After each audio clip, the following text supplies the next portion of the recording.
ঝিনাইদহ ৪ আসনের সংসদ সদস্য আনোয়ারুল আজিম আনার হত্যাকাণ্ডের ঘটনায় একের পর এক চাঞ্চল্যকর সব তথ্য বের করে আনছেন গোয়েন্দারা। টানা জিজ্ঞাসাবাদে অভিযুক্তরা হত্যার নেপথ্যের কারণগুলি বর্ণনা করেছেন। বুধবার জিজ্ঞাসাবাদ শেষে মূল কিলার হিসেবে অভিযুক্ত আমানুল্লাহকে আদালতে হাজির করা হলে তিনি জানান, এমপি আনারকে হত্যার পিছনে থাকা ৩টি কারণ।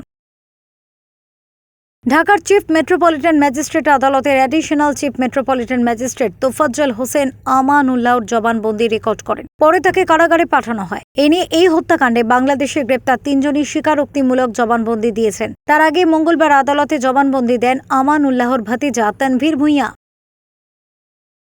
কলকাতার নিউ মার্কেট এলাকার সঞ্জীবা গার্ডেনের নৃশংস হত্যার শিকার আনোয়ারুল আজিম আনারকে হত্যার কথা জিজ্ঞাসাবাদে স্বীকার করেছেন মূল কিলার চরমপন্থী নেতা আমানুল্লাহ ওরফে শিমুল ভূঁইয়া। হত্যার মাস্টার মাইন্ড হিসেবে পলাতক আখতারুজ্জামান শাহিনের নামও বলেছেন তিনি। বেশ কয়েকটি বিরোধের জেরে এমপি আনারকে ফাঁদ পেতে হত্যা করা হয় বলেও জানান আমানুল্লাহ।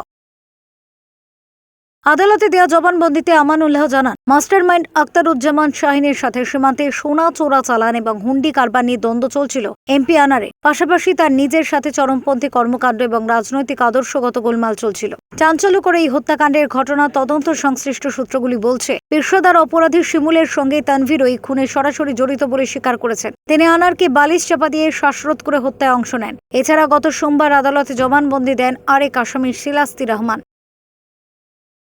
সূত্র জানায়, আনার হত্যার মূল পরিকল্পনাকারী যুক্তরাষ্ট্রের নাগরিক এবং নিহতের ঘনিষ্ঠ বন্ধু আখতারুজ্জামান শাহিন। স্বর্ণ চোরা চালান এবং হুন্ডির অবৈধ ব্যবসা নিয়ে উভয়ের মধ্যে দ্বন্দ্ব চরম আকার ধারণ করেছিল। এর জেরেই শাহিনের সাথে দফায় দফায় বৈঠক করে আনারকে তার পরিকল্পনা চূড়ান্ত করে ফেলেন আমানুল্লাহ। পরিকল্পনা মোতাবেক ৬ মে বেনাপোল বন্দর দিয়ে কলকাতায় যান আমানুল্লাহর ভাতিজা তানভীর। সেখানে সল্টলেক এবং নিউটাউন এলাকার মাঝামাঝি ত্রিশিব হোটেলের একটি কক্ষে ওঠেন তিনি। এরপর বিভিন্ন লোভনীয় প্রস্তাব দিয়ে এমপি আনারকে নিয়ে যাওয়া হয় কলকাতায়। তারও আগে ৩০ এপ্রিল থেকে কলকাতায় যান শাহিন, তার বান্ধবী সিলাস্তি এবং আমানুল্লাহ। তারা সবাই ওঠেন শাহিনের ভাড়া করা ফ্ল্যাটে। হত্যাকাণ্ডের সময় জড়িত না থাকলেও তখন ওই ফ্ল্যাটেই ছিলেন বলে স্বীকার করেছেন সিলাস্তি।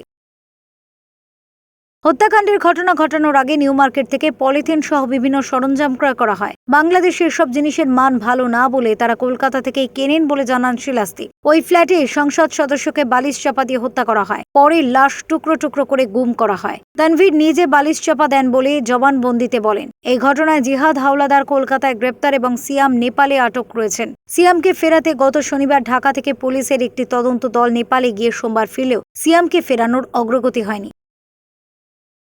পুলিশের পক্ষ থেকে জানানো হয়, ১২ মে কলকাতায় গিয়ে দীর্ঘদিনের বন্ধু স্বর্ণ ব্যবসায়ী গোপাল বিশ্বাসের বাসায় ওঠেন এমপি আনার। পরদিন তাকে ফাঁদ পেতে মিথ্যা প্রলোভন দেখিয়ে সঞ্জীবা গার্ডেনে ডেকে নিয়ে যাওয়া হয়। সেখানে উপস্থিত ছিলেন আমানুল্লাহ, সিলাস্তি, তানভীর, জিহাদ, সিয়াম, মোস্তাফিজ এবং ফয়সাল। তবে হত্যাকাণ্ডের আগেই ঢাকায় চলে আসেন চতুর আখতারুজ্জামান শাহিন।